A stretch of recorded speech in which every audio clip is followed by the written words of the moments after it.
Boa noite. Boa noite.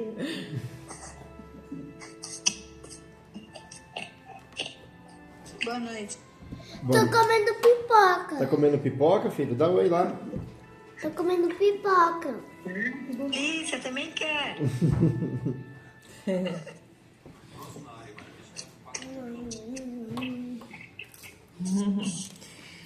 Boa noite, gente. Tudo certo aí, Moda, pra fazer oração? Boa noite. Pode fazer. Vou fazer oração pra gente começar. Pai maravilhoso, estamos diante da tua presença e oração, em nome do Senhor Jesus, para te agradecer pela semana que tivemos, Senhor.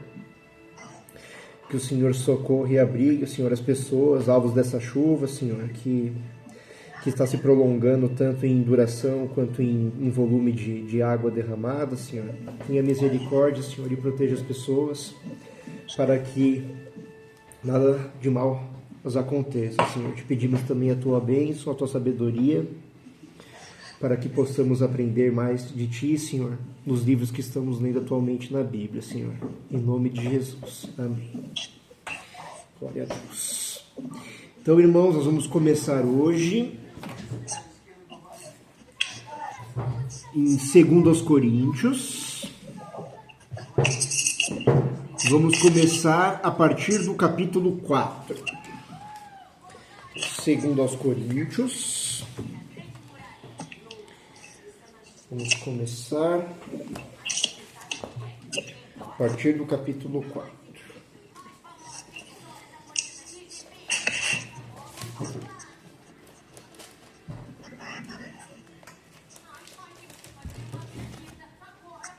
Quer sentar aqui?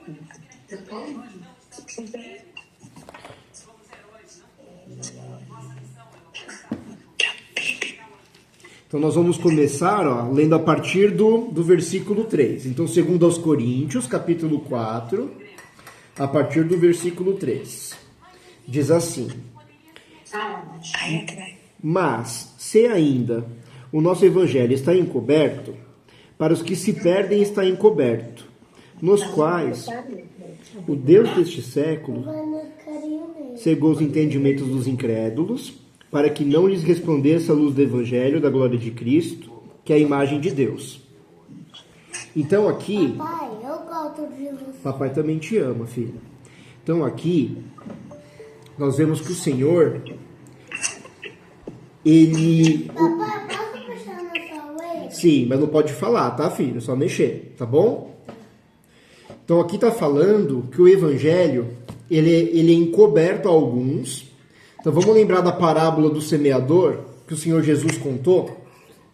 Ele falou que parte da semente que cai no caminho, vem os pássaros dos céus e pegam a semente antes dela penetrar na terra. Essa figura de linguagem significa que o próprio diabo ele segue o entendimento antes da palavra poder sequer entrar. Então é isso que o apóstolo Paulo está falando aqui. Ele fala que o evangelho que ele pregou estava encoberto a alguns, né?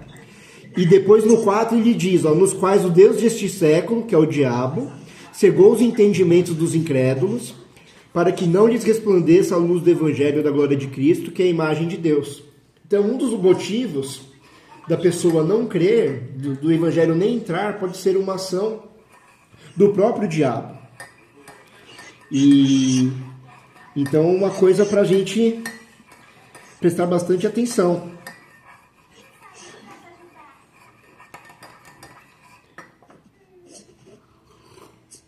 E aí, na sequência, nós temos o capítulo 5, o 14 e o 15. Diz assim: Porque o amor de Cristo nos constrange, julgando nós assim, que se um morreu por todos, logo todos morreram. E ele morreu por todos, para que os que vivem não vivam mais para si, mas para aquele que por eles morreu e ressuscitou. Então aqui nós vemos a finalidade da morte de Cristo e o que essa morte deveria gerar dentro de nós. Ele morreu por nós e essa morte implica que nós, ao vivermos nele, não vivamos mais pelos nossos desejos egoístas, pelas nossas próprias vontades, mas pela vontade de Cristo em nós. Então, não viver uma vida qualquer, sem propósitos no Senhor, mas que possamos viver com a intenção de sempre levarmos o Evangelho às demais pessoas e com o nosso testemunho de regeneração afetar a muitas outras pessoas no mundo. Então, que as pessoas realmente se convertam pelo nosso exemplo e que nós vivamos segundo o propósito de pregar o Evangelho, de levar essas boas novas às outras pessoas. E não vivamos de acordo com os nossos egoísmos, com os nossos desejos ou com os nossos projetos. Não sejam as nossas prioridades, mas os projetos do reino. Depois, nós temos ainda no capítulo 5, versículo 17, que diz assim. 5:17. O 17. 5:17? 5:17. Assim que, se alguém está em Cristo, nova criatura é. Ou seja, então aqui, um dos critérios para saber que nós estamos em Cristo... Oi, Dalma, quer perguntar alguma coisa? Ai, desculpa. Não, foi sem querer, amor. Ah, tá. Então tá bom, vou continuar aqui. Então, assim que, se alguém está em Cristo, nova criatura é. Ou seja, a evidência de que estamos em Cristo é ver se nós fomos transformados ou não pelo Evangelho dele. As coisas velhas já passaram, ou seja, as obras do velho homem. Aquelas obras que entristeciam a Deus. E eis que tudo se fez novo. Então, se você tiver dúvida se você está em Cristo, é só fazer um autoexame e comparar se o homem que existia antes de Cristo entrar na sua vida permanece ou se ele foi transformado e deixou as práticas antigas e passou a praticar as novas. Então esse é um versículo importante para você se autoexaminar e ver se você está em Cristo ou não. Na sequência, nós temos do 18 ao 21, ainda no capítulo 5, que diz assim: E tudo isto provém de Deus, que nos reconciliou consigo mesmo por Jesus Cristo e nos deu o ministério da reconciliação. Então aqui mostra que Deus veio em direção a nós somos incapazes de irmos até Ele, e nos reconciliou com Ele em Cristo. Aí no 19 diz assim: isto é, Deus estava em Cristo reconciliando consigo o mundo, não lhes imputando os pecados. Então, Deus ele não veio em Cristo nos acusar dos pecados que praticávamos em outrora, né? Mas, e pôs em nós a palavra da reconciliação, de sorte que somos embaixadores da parte de Cristo, como se Deus por nós rogasse. Rogamo-vos, pois, da parte de Cristo, que vos reconcilieis com Deus. Então aqui o apóstolo Paulo se colocou na figura de embaixador. O embaixador era um representante, aquele que vem em nome de alguém. Então Paulo veio em nome de Cristo trazer este ministério, este evangelho de reconciliação com Deus em Cristo. Aí no 21, aquele que não conheceu o pecado, que foi Cristo, o fez pecado por nós, para que nele fôssemos feitos justiça de Deus. Então aqui do 18 ao 21, é o evangelho resumido da parte de Paulo, mostrando o propósito do evangelho, que era reconciliar a humanidade com Deus em Cristo. Na sequência, nós temos já o capítulo 6, então 2 aos Coríntios, capítulo 6, do 6 ao 10. Diz assim: na pureza, no conhecimento, na longanimidade, na benignidade, no Espírito Santo, no amor não fingido, na palavra da verdade, no poder de Deus, pelas armas da justiça, à direita e à esquerda, por honra e por desonra, por infame e por boa fama, como enganadores e sendo verdadeiros. Então aqui o apóstolo Paulo, ele cita alguns atributos importantes que o cristão deve ter durante a jornada. Então ele cita a pureza. A pureza, a gente pode entendê-la da melhor forma, a ausência de você pensar o mal do outro. Na minha família em específico, tem duas pessoas que se destacam nesse aspecto, que é a Dessa e o Igão. Às vezes eu fico chocado o quão ingênuo e quão puro são o pensamento dos dois, tanto do Igor quanto da Dessa. Eles têm uma dificuldade de pensar o mal das pessoas, assim, então eles são muito puros. Esse é um atributo muito importante.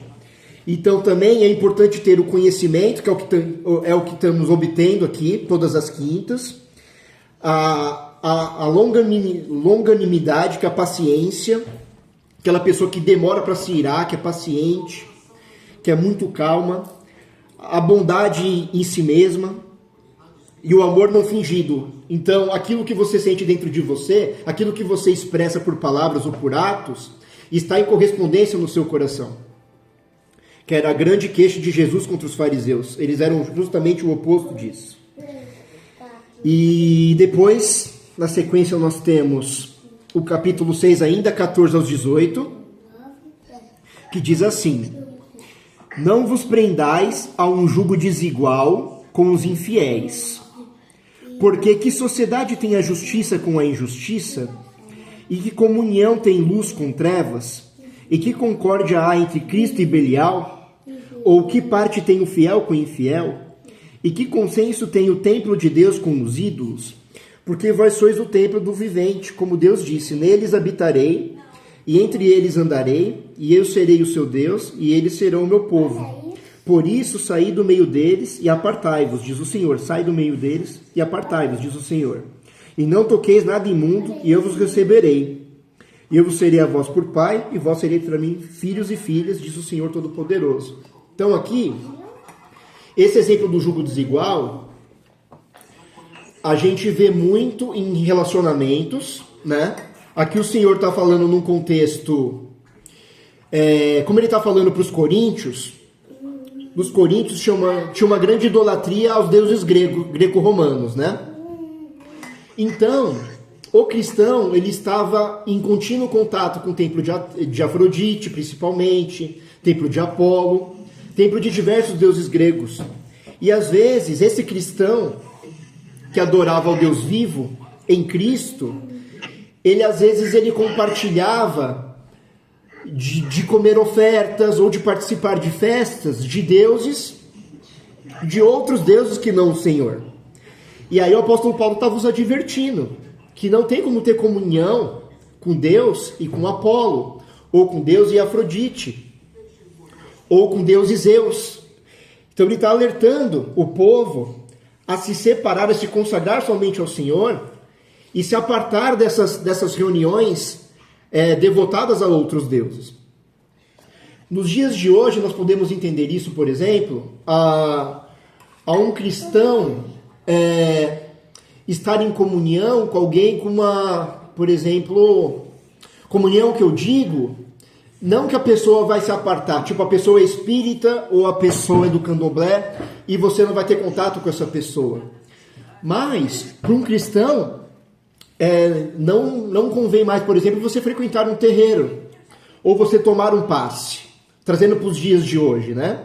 Porque a sua fé está em Cristo Jesus, a sua fé não está em harmonia com a fé dos terreiros ou do centro espírita, por exemplo. Podemos também falar mesmo num templo budista. Não tem problema você em si ir no lugar para apreciar, às vezes, uma construção, uma arquitetura.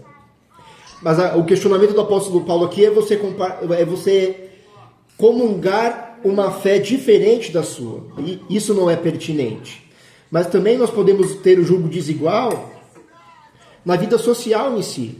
Então, às vezes, nós podemos ter o jugo desigual na sexualidade, como nós vemos no passado. Também podemos ver o jugo desigual em sociedades. Filhão, cuidado, filho, você vai cair, filho, vai se machucar.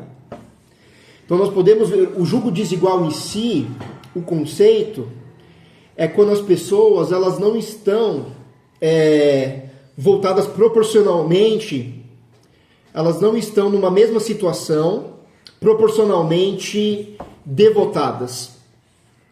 Então nós podemos ver isso em diversas situações, nos afazeres domésticos, por exemplo. Às vezes nós podemos ver uma mulher sobrecarregada, às vezes nós podemos ver um marido que às vezes está ocioso, poderia estar ajudando a mulher lavando uma louça, ou varrendo uma casa, ou passando um pano. E semelhantemente, às vezes, a mulher pode ver o marido sobrecarregado, e às vezes ele chega cansado e afadigado, e às vezes ele espera, às vezes, comer uma comida, e às vezes a comida não está pronta. Então nós podemos ver o jogo desigual de diversas formas. Geralmente o jogo desigual se manifesta quando um lado é mais sobrecarregado do que o outro, né? Quando nós vemos que um lado tá carregando mais um casamento, por exemplo, do que o outro, né? Ou alguém está carregando mais um fardo do que o outro. Então é sempre importante, nos nossos convívios sociais, nós observarmos se as coisas estão equilibradas, se os dois lados estão trabalhando, se os dois lados estão cooperando, se ajudando. E o mesmo vale também para se a espiritualidade, se dentro da casa, a espiritualidade não está dividida. Então, se um cristão está em comunhão realmente, se o cristão está em comunhão com outro cristão, ou às vezes o cristão, às vezes como naquele contexto de Paulo, há um cristão e há, por exemplo, um não cristão. Eles conheceram, o cristão, ele passou a ser cristão e o cônjuge não. O apóstolo Paulo já deu esse exemplo, que às vezes, pela constância deste que se converteu, o outro possa vir a se converter. Mas às vezes nós vemos situações onde as pessoas estão servindo a deuses totalmente diferentes dentro do lar. E isso pode fazer muito mal. Então, um cristão estar em comunhão, por exemplo, com alguém do lar que pratica e exerce uma outra fé. É muito difícil uma relação dessa subsistir. Então você vê que o jugo desigual ele pode se manifestar tanto na esfera espiritual quanto na esfera cotidiana. O problema vai ser sempre na sobrecarga ou na incompatibilidade entre certas coisas. Como aqui no caso o apóstolo Paulo está pontuando a incompatibilidade da fé em Cristo com a fé em outros deuses, o que poderia abrir porta para a idolatria.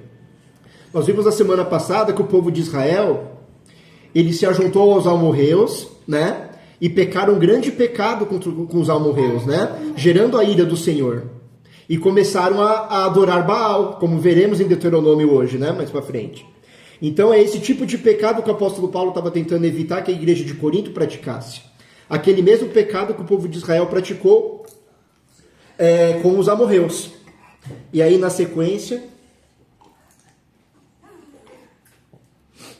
nós vamos agora para capítulo 7, do 8 ao 10. Diz assim. Mamãe, por que eu tenho? Aqui é o capítulo 8 ao 10 agora, filho. Por quê? Mas lembra, filho, o papai falou que você não é para falar, tá bom? Pode pegar minha orelha se quiser, mas ficar quietinho. Porquanto, ainda que vos contristei com a minha carta, não me arrependo, embora já me tivesse arrependido, por ver aquela carta vos contristou, ainda que por pouco tempo. Olha agora que interessante essa parte. A gente falou disso na semana passada. Ó. Agora folgo, não porque fostes contristados, mas porque fostes contristados para arrependimento. Pois fostes contristados segundo Deus, de maneira que por nós não padecestes dano em coisa alguma. Porque a tristeza segundo Deus opera arrependimento para a salvação, da qual ninguém se arrepende, mas a tristeza do mundo opera a morte. Aí nós lembramos na semana passada o que eu tinha falado para vocês acerca de Pedro e Judas, né? O apóstolo pontuou que o sentimento que Judas teve foi remorso, né?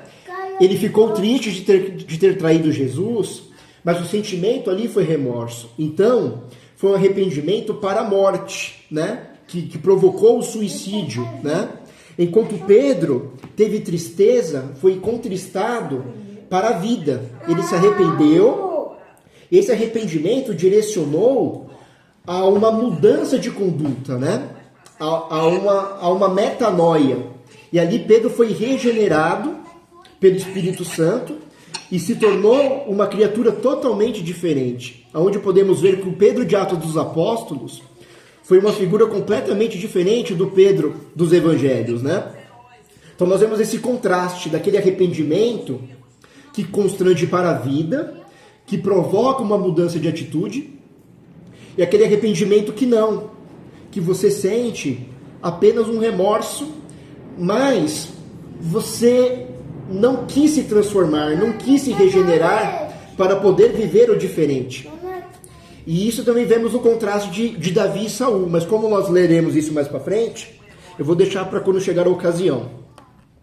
E aí na sequência, nós temos o capítulo 8 inteiro, é uma exortação à generosidade, né? Então um resumo rápido do 8.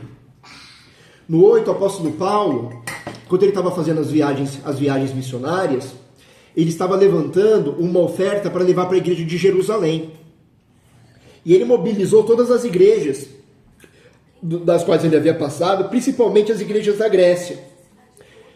E inclusive a igreja de Tessalônica, que alcançou muito grande testemunho por terem sido muito generosos, o apóstolo Paulo estava exortando eles a serem generosos, que eles pudessem partilhar os bens com a igreja de Jerusalém, que estava passando por um momento de dificuldade ali, de recursos, né? Então, capítulo 8, o apóstolo Paulo estava exortando a essa generosidade, a ter um coração generoso. E no capítulo 9, versículo 7, irmãos, ele vai apontar qual que é a natureza dessa generosidade que ele busca. Olha só que interessante. Então, no 9, versículo 7, ele vai nos dizer como é que ele gostaria que fosse essa generosidade. Ó. Diz assim: cada um contribua segundo propôs no seu coração. Ou seja, é o que vem de dentro. Você não está propondo porque alguém te exigiu ou porque alguém te constrangeu. Nasce do coração essa generosidade. Não com tristeza ou por necessidade. Então você não vai dar com aquela angústia: ah, Senhor, e agora? Estou dando para você, vai me faltar. Porque Deus ama ao que dá com alegria. Então, precisa ser uma oferta voluntária, que nasça no seu coração, que não nasça do constrangimento da pregação, e que não nasça do constrangimento de ver o seu irmão dando e você não, mas que seja movida dentro de você e que seja dada com a alegria de você estar proporcionando bem a alguém. Você sabe bem que alguém irá comer daquela oferta, alguém terá luz por conta daquela oferta, alguém terá água por conta daquela oferta, alguém terá gás por conta daquela oferta, alguém poderá comer o pão de cada dia por conta daquela oferta, ou que aquela oferta irá sustentar um ministério que está salvando as famílias de muitos. É com essa consciência que o apóstolo Paulo gostaria, naquela época, e na qual devemos, nos dias de hoje, dar as nossas ofertas.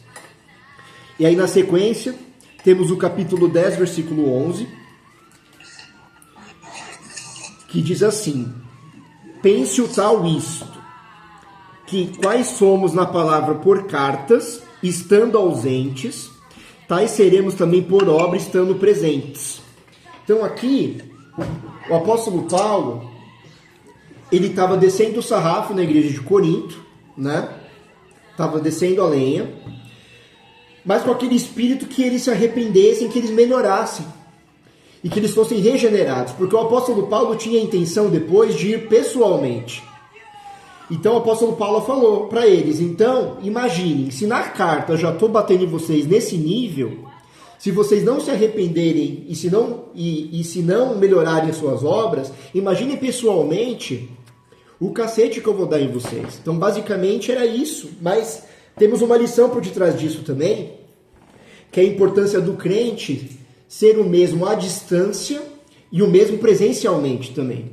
Então a pessoa que esteja em casa, a pessoa que esteja fora da igreja, que ela tenha o mesmo proceder quando ela estiver também no culto. Então, assim como o Senhor Jesus pede que o que está dentro do nosso coração esteja em harmonia com o que declaramos ou do modo que agimos, o Senhor também nos pede que o ser que esteja fora da igreja, da congregação dos santos, seja o mesmo também que esteja dentro dela.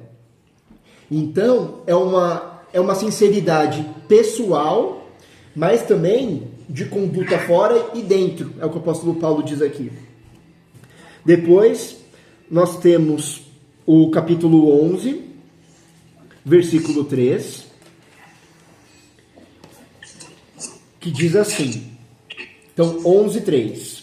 Mas temo que, assim como a serpente enganou Eva com a sua astúcia, assim também sejam, alguma sorte corrompidos, os vossos sentidos, e se apartem da simplicidade que há em Cristo. Então aqui, ó, o apóstolo ele usa muito esse texto, né? Ele fala muito sobre a astúcia de Satanás ao tentar nos corromper. Porque o que é astúcia? A astúcia é quando você usa de argumentos semi-verdadeiros. Então você vai pegar alguma verdade, né? Vai misturá-la com engano, para que o engano tenha aparência de verdade, né? E assim você consiga corromper e enganar. Então Satanás ele sempre traz uma meia-verdade, faz uma amálgama, né? Uma mistura, um bolo, e lança na pessoa. Da pessoa pega, é verdade isso daqui, né? E aí por tomar aquilo como verdade, a pessoa pega o prato todo, né? Ela não consegue ter o discernimento de separar as coisas. Então a astúcia é muito perigosa, e muitos falsos profetas estavam usando isso para corromper a igreja de Corinto com astúcia. Então eles poderiam pegar alguns elementos do evangelho, né? Que é o que eu sempre falo, né? Falo para os meus amigos que Cristo, para muitas pessoas, é o selo do Inmetro, né? Então pensa em Cristo como o selo do Inmetro. Se tem Cristo, não tem como ser ruim. Então Cristo, ele funciona como uma isca, né? Que é jogada na água. E como Cristo está na isca, opa, deve ser apetitoso. Vou morder a isca, vou comer. Então muitos se aproveitavam disso, utilizavam parte do evangelho para atrair, mas depois eles colocavam a parte de corrupção para corromper aquelas almas e as evangelizarem segundo o seu coração, segundo o seu próprio entendimento. E Eva foi seduzida com esse espírito. Então o apóstolo Paulo estava advertindo eles de tomarem cuidado com essa astúcia, para que eles não sejam corrompidos conforme Eva foi, e se apartem da simplicidade. Então, por que simplicidade? Porque Eva, ali no jardim, ela poderia comer de todas as árvores do jardim, né? Tudo estava disponível para ela ali. Ela tinha uma vida simples com Adão. Ela tinha acesso a todo o animal, a comer toda a árvore do campo, toda a semente. Só tinha reservas a árvore do conhecimento do bem e do mal e a árvore da vida. Então, assim como também o povo de Israel vivia na simplicidade do maná, né? O Senhor com continuidade dava o maná, que era um pão simples para eles, e vos dava a água tirada das rochas muitas vezes, né? Então eles viviam numa simplicidade de vestes, de comida e de bebida, e eles tinham o Senhor, né? E o Senhor lhes era suficiente, só que para eles era melhor os legumes, as verduras do Egito, né? Do que o maná, do que a presença do Senhor. Então aqui também o apóstolo Paulo nos chamou o povo de Coríntios a ter contentamento na simplicidade. Não que seja errado você querer ter algo melhor, que você queira, por exemplo, comprar uma casa na praia, que você queira propiciar para a sua família, ter um espaço para descansar, de lazer, mas que você tenha contentamento com as coisas simples da vida, que você esteja grato pelo seu trabalho, pela porção que o Senhor te dá, e se o Senhor te der mais e você possa desfrutar, aleluia. Mas se a porção que o Senhor te dá é suficiente para você ter uma boa vida familiar, também aleluia. Então é o contentamento na simplicidade, para que o seu coração também não esteja aberto a essa astúcia do maligno, né? Porque a astúcia só pegou Eva porque Satanás conseguiu trabalhar alguma coisa ali que faltava no coração de Eva. Então, ele aproveitou daquela brecha e por astúcia conseguiu corrompê-la e indiretamente corrompeu o homem através da mulher também. Então, muito cuidado com a astúcia, ela é bem perigosa. Depois, na sequência, nós temos o 11.4, logo abaixo, que diz assim: porque se alguém vindo pregar-vos outro Jesus, que nós não temos pregado, aí, ó, então, ó, ou se recebeis outro Espírito que não recebestes, ou outro Evangelho que não abraçastes, com razão vocês sofrerão com este falso Evangelho. Então, aqui o apóstolo Paulo estava anunciando. Poderiam anunciar um Cristo diferente do que ele pregou, um evangelho diferente do que ele ministrou, e esse evangelho seria muito nocivo a médio e longo prazo. Então, uma advertência para eles observarem qual evangelho, qual Cristo está sendo pregado. Depois, na sequência, temos ainda no 11, do 13 ao 15, diz assim: porque tais falsos apóstolos são obreiros fraudulentos, transfigurando-se em apóstolos de Cristo. Então aqui, eles se fazendo passar por apóstolos não sendo. E não é maravilha, porque o próprio Satanás se transfigura em anjo de luz. Não é muito, pois, que os seus ministros, os servos de Satanás, os servos do diabo, se transfigurem em ministros da justiça, o fim dos quais será conforme as suas obras. Então aqui só complementa o que eu falei no versículo 3. Que Satanás, ele não vai aparecer com 2 chifres e um rabo e um tridente, né? Ele não vai aparecer com forma monstruosa ou deformada na sua vida. Mas ele vai aparecer com aparência de santidade. Ele vai trazer alguma coisa linda para te atrair, né? Mas vai estar misturada com uma deturpação do evangelho junto. E cabe ao cristão buscar um conhecimento na palavra para poder fazer essa separação, essa distinção, ter o discernimento de poder separar a parte boa da parte má, livrando-se assim da astúcia do maligno. Então, esses versículos 3 e 15 complementam a ideia do versículo 13. Depois, temos o 11, 22 a 33. Então, aqui, o apóstolo Paulo, ele vai fazer um breve resumo do sofrimento dele, né, pelo evangelho. Aqui você vai ver o cumprimento da profecia de Cristo, né? Porque Cristo, quando fez Paulo cair do cavalo e falou a Paulo, Cristo já tinha profetizado que Paulo sofreria muito por amor dele, né? Paulo sofreria bastante por amor ao evangelho. E aqui nós vamos ver a dimensão do sofrimento de Paulo, como a profecia de Cristo se cumpriu na vida de Paulo. Olha só, a partir do 22, São hebreus? Também eu sou.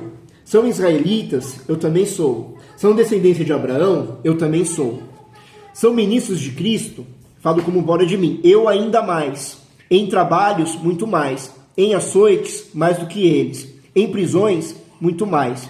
Em perigo de morte, muitas vezes. Recebi dos judeus 5 quarentenas de açoites menos 1.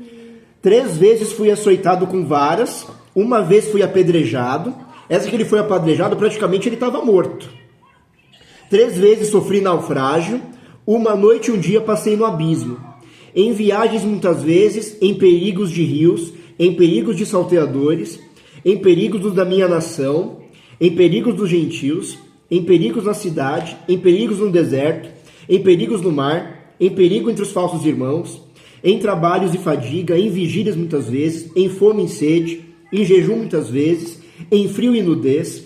Além das coisas exteriores, me oprime cada dia o cuidado das igrejas. Olha só então o nível de sofrimento do apóstolo Paulo em todos os departamentos, em todas as geografias, em todos os habitats, em todas as circunstâncias. E ainda assim a boca dele não abriu para blasfemar nenhuma vez o nome do Senhor. Ele tomou esse sofrimento para si, porque já estava profetizado por Cristo. Ele vestiu a camisa por amor a todas essas igrejas. Então, aqui é uma mostra do quanto nós sofremos muito pouco hoje em comparação aos apóstolos do passado, em especial ao apóstolo Paulo. E depois, daqui nós já vamos para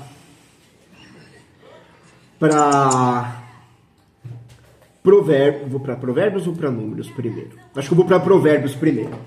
Então aqui, irmãos, obrigado, filho, papai não quer. Depois o papai come, tá? Obrigado, filhote. Então aqui rapidamente nós... Senta aqui, filhote, por favor. Isso. Então o livro de Provérbios, nós começamos essa semana, né? Foi um livro escrito por Salomão. E foi, eu acredito que foi o primeiro livro do Antigo Testamento que me ensinou na época a não obedecer os mandamentos simplesmente por obedecê-los, mas começar a entender um pouco por que eu obedeço os mandamentos, né?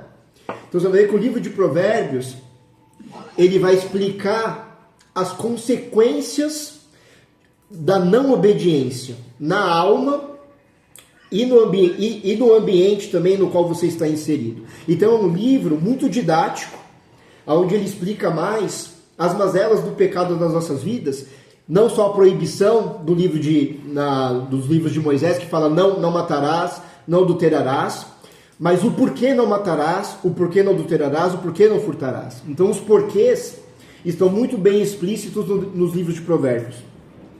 E aí nós vamos começar a partir do capítulo 1, versículos 8 e 9. Então, Provérbios 1, versículos 8 e 9. Diz assim: Filho meu, ouve a instrução de teu pai, e não deixes o ensinamento da sua mãe, porque serão como diadema, como coroa graciosa em sua cabeça, e colares ao teu pescoço. Então aqui a primeira instrução é o filho. Claro que o Salomão, ele está partindo do pressuposto que o conselho desses pais são conselhos de pais que estão no Senhor, né? Salomão não vai instruir que o filho acate um conselho ruim de um pai. E o pai, este pai experimentado no Senhor, que vive debaixo das leis do Senhor, ele, além de ter experiência no Senhor, ele tem experiência de vida. Esse pai ou essa mãe, ele já quebrou a cabeça em diversas circunstâncias. Então, ele já tem uma experiência, uma bagagem de situações aonde ele consegue prevenir o filho, por já ter quebrado a cara, advertir o filho: filho, neste caminho o seu pai ou a sua mãe transitaram, e esse caminho nos causou grande mal. Então, filho, não ande neste, ande naquele. Então, além da experiência, além do conselho do pai estar pautado no Senhor, tem muito do conselho pautado na experiência de vida. Do pai já ter trilhado um caminho que ele não gostaria que o filho trilhasse. Então, é muito importante o filho ter essa sabedoria, essa humildade de saber que o pai viveu e teve muito mais experiências do que você, e que você possa se aproveitar dessa experiência para não quebrar a cara como seu pai quebrou, e poder ter este atalho abençoado da parte dos seus pais. Então a primeira sabedoria é a sabedoria que vem dos pais. Na sequência, no 10, diz assim: Filho meu, se os pecadores procurarem te atrair com agrados, não aceite. Então, uma das piores coisas que podem acontecer é nós recebermos, por recebermos presentes ou algum benefício de alguém, nós passarmos o pano para alguma coisa errada de determinada pessoa. Então, é saber separar o benefício de que te fizeram e passar o pano para essa pessoa. Então, aqui a instrução é, se possível, você não aceite benefício nenhum de alguém, ainda mais de ímpios, né? De irmãos, se você confia, não tem tanto problema. Mas é tentar não ser devedor ao ponto que em algum momento isso não lhe seja por laço, e você, por amor àquele presente, àquele benefício, você passa um pano e passa a tolerar o errado da pessoa pelo benefício que você recebeu. Então, basicamente isso. Aí no 19 do capítulo 1, um pouquinho mais à frente, diz assim: São assim as veredas de todo aquele que usa de cobiça. Ela põe a perder a alma dos que a possuem. Então a cobiça é o desejo de ter aquilo que o outro possui, né? E querer trazer para si o que é do outro, mas num sentido de usurpação. Por exemplo, eu posso gostar, por exemplo, o Igor, ele é cheio de tênis e chuteiras, né? Posso achar alguma chuteira, algum tênis do Igão bonito. E eu posso ter a conduta de invejá-lo, né? E falar, por exemplo, nossa, o Igor tem dinheiro, olha só as chuteiras, olha só os tênis do Igor. Ou posso querer me apropriar, às vezes o Igor dá uma bobeira, esquece o tênis em um determinado lugar, e eu furto o tênis ou a chuteira do Igor. Então eu posso ter inveja do Igor, dele ter o poder aquisitivo de ter aquela chuteira, ou posso me apropriar indevidamente roubando a chuteira ou o tênis do Igor. Ao invés de, gostando daquilo, posso me empenhar em trabalhar e tentar adquirir para mim, não tem problema nenhum. O problema agora é você cobiçar o que é do outro, tentando usurpar ou invejando o que é do outro. Seja propriedades, seja objeto, seja a própria mulher, o que vai incorrer numa tentativa de adultério também, né? Que veremos mais para frente. Então são os perigos e as mazelas que a cobiça pode causar nas nossas almas. E aí na sequência temos o capítulo 2, do 7 ao 12, que diz assim: Ele reserva a verdadeira sabedoria para os retos. Escudo é para os que caminham na sinceridade. Então aqui, ó, o reto é aquele que não se desvia do caminho. Então ele sabe que só há o caminho da bondade, da santidade. Ele procura não se desviar desse caminho. E além disso, caminha na sinceridade, que é aquilo que nós vimos em 2 Coríntios. A sinceridade interna, de você saber com que você professa com as palavras, com que você processa com os seus atos, está em conformidade com o teu coração. E a sinceridade relacional, ou seja, o Leandro do lar é semelhante ao Leandro da congregação, é semelhante ao Leandro em qualquer outro momento. Então esses dois tipos de sinceridade, a sinceridade interna e a sinceridade relacional. E aí, continuando no 8, para que guardem as veredas do juízo, ele preservará o caminho dos santos. Então entenderás a justiça, o juízo, a equidade e as boas veredas. Então aqui, essa sabedoria que vem para os retos e para os sinceros, ela nos traz consciência da justiça. Como é que nós podemos conceituar justiça? Justiça é tudo aquilo que deveria ser daquele jeito e não de outro. Então, tudo que deveria ser de uma forma e não de outra é justiça. Porque quando nós vemos uma coisa que aconteceu de uma forma e nós sabemos que ela deveria ser de outra forma, nós vemos que isso é injusto. Então, justiça é isso. Juízo, nós também temos o conhecimento, vamos entender o juízo no sentido de conseguirmos separar a sentença do justo da sentença do injusto. Nós começamos a saber que o salário do justo será um e o salário do injusto será outro. Não necessariamente aqui na terra, porque nós vamos ver muitos ímpios prosperarem e nós vamos ver muitos retos serem pobres e estarem sempre no gargalo. Só que nós vemos ao mesmo tempo, nós vamos ver paz nesse justo e nós vamos ver angústia e tribulação no ímpio próspero. Então nós teremos esse discernimento também dos desfechos diferentes do ímpio e do justo, no sentido espiritual principalmente. E conseguiremos distinguir todas as boas veredas, que é o que o Espírito Santo nos confere quando nós nos convertemos e aceitamos a Cristo. O Espírito Santo ele te dá a capacidade de saber o que é bom e de saber o que é mal. O homem não pode mais no dia do juízo dizer: eu não sabia que o mal era mal, que o bom era bom. Porque a partir do momento que a sua fé no Senhor Jesus é genuína, o Espírito Santo te capacita para discernir as obras boas das obras más. E aí na sequência, nós temos o 2 do 16 ao 19, que diz assim: então, para te afastar da mulher estranha, sim, da estranha que lisonjeia com suas palavras, que deixa o guia da sua mocidade e se esquece da aliança do seu Deus, porque a sua casa se inclina para a morte e as suas veredas para os mortos. Todos que se dirigem a ela, a mulher adúltera, não voltarão e não atinarão como as veredas da vida. Isso, obviamente, também vale para o homem adulto. Mas por que está falando da mulher? Porque Deus sabe, por ter criado o homem e a mulher, que de maneira geral, o homem biologicamente vai carregar sempre uma pulsão sexual superior ao da mulher. E, portanto, ele será um alvo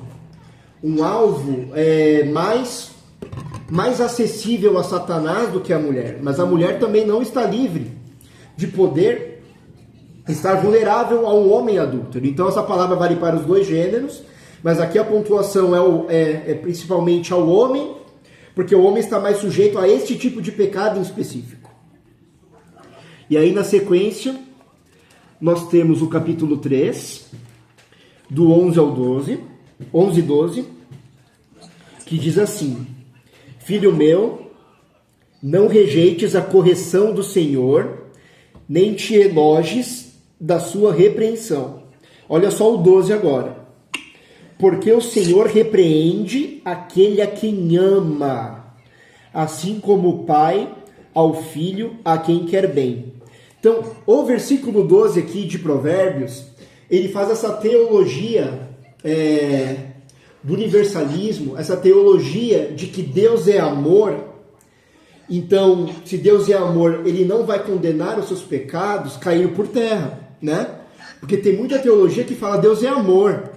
Jamais ele condenaria certas práticas, porque ele ama. Ele passaria um pano nas suas más obras por conta do amor. Só que aqui está falando para a gente não rejeitar a correção do Senhor. Ou seja, se o Senhor vai precisar nos corrigir, é porque o Senhor discerne que nós podemos andar em bons caminhos ou em maus caminhos. Senão o Senhor não precisaria nos corrigir. Só corrige aquele que está andando no caminho errado. Ou seja, existem dois caminhos.